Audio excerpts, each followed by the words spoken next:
10 অপরাধ সংগঠনে আসামিদের যৌথ দায় এবং ঊর্ধ্বতন অবস্থান, জয়েন্ট ক্রিমিনাল এন্টারপ্রাইজ এবং কমান্ড রেসপন্সিবিলিটি।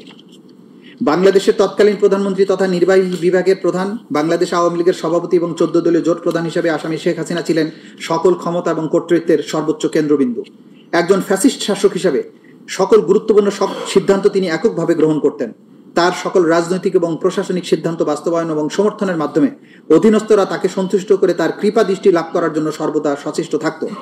জুলাই বিপ্লবে সংগঠিত সকল মানবতা বিরোধী অপরাধের প্রধান এবং একমাত্র কারণ ছিল যে কোনো মূল্যে শেখ হাসিনাকে ক্ষমতায় টিকিয়ে রাখা।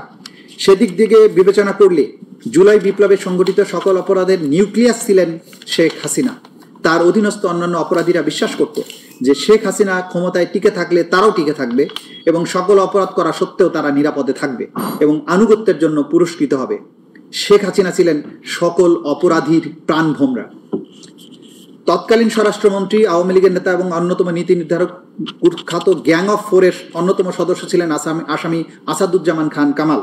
জুলাই বিপ্লব চলাকালে আন্দোলন দমনে শেখ হাসিনা নেওয়া সকল পদক্ষেপ বাস্তবায়নের সিদ্ধান্ত হতো আসামি আসাদুজ্জামান খান কামালের নেতৃত্বাধীন কোর কমিটির বৈঠকে, যা তার ধানমন্ডির বাসায় অনুষ্ঠিত হতো। স্বরাষ্ট্রমন্ত্রী হিসেবে আইন শৃঙ্খলা বাহিনীর পূর্ণ নিয়ন্ত্রক ছিলেন আসামি আসাদুজ্জামান খান কামাল। তৎকালীন আইজিপি চৌধুরী আব্দুল আল মামুন ছিলেন পুলিশের প্রধান হিসেবে আইন শৃঙ্খলা বাহিনীর অন্যতম নিয়ন্ত্রক এবং স্বরাষ্ট্রমন্ত্রীর সহযোগী। ঢালাইয়ের সেরা প্রিমিয়ার সিমেন্ট। নিরীহ ছাত্র জনতার উপর নির্বিচারে গুলিবর্ষণের সিদ্ধান্ত বাস্তবায়ন হচ্ছে কিনা তার সার্বক্ষণিক তত্ত্বাবধানের অংশ হিসেবে সরজমিনে পরিদর্শন এবং পর্যবেক্ষণ করতেন।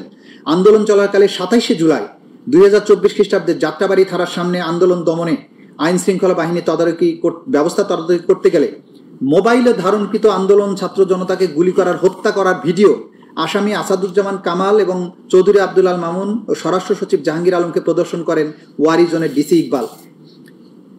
এবং মাইলট, সেটা বিখ্যাত সেই কথা যে যেখানে হত্যা করার ভিডিও দেখিয়ে বলা হচ্ছিল, স্যার গুলি করি, মরে একটাই যায়, বাকিটি যায় না স্যার, এটাই স্যার আতঙ্কের বিষয়। এটা ছিল সেই ভিডিও।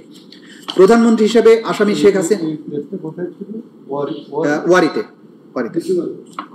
প্রধানমন্ত্রী হিসেবে আসামি শেখ হাসিনা, স্বরাষ্ট্রমন্ত্রী হিসেবে আসাদুজ্জামান খান কামাল এবং আইজিপি হিসেবে চৌধুরী আব্দুল আল মামুন ঊর্ধ্বতন অবস্থানে থেকে যৌথ নির্দেশনায় জয়েন্ট ক্রিমিনাল এন্টারপ্রাইজ এবং কমান্ড রেসপন্সিবিলিটির মাধ্যমে তাদের অধীনস্থ নিয়ন্ত্রণাধীন সশস্ত্র আওয়ামী ক্যাডার, আইন শৃঙ্খলা বাহিনীর সদস্যদের মাধ্যমে দেশব্যাপী প্রাণঘাতী অস্ত্র ব্যবহার করে নিরস্ত্র ছাত্র জনতার উপর গুলি চালিয়ে 1.5 সহস্রাধিক মানুষকে নৃশংসভাবে হত্যা করে। তদন্তপ্রাপ্ত ঘটনা এবং প্রমাণাদির আলোকে ইন্টারন্যাশনাল ক্রাইমস ট্রাইব্যুনালস অ্যাক্ট 1973-এর 3-এর 2 ধারার অধীনে সংঘটিত অপরাধসমূহ আসামি শেখ হাসিনা, আসাদুজ্জামান কামাল, আসামি চৌধুরী আব্দুল আল মামুনের বিরুদ্ধে উল্লেখিত আইনের 4-এর 2, 4-এর 3 ধারায় ঊর্ধ্বতন অবস্থান এবং আইনগত দায় সুস্পষ্টভাবে প্রতীয়মান হয়।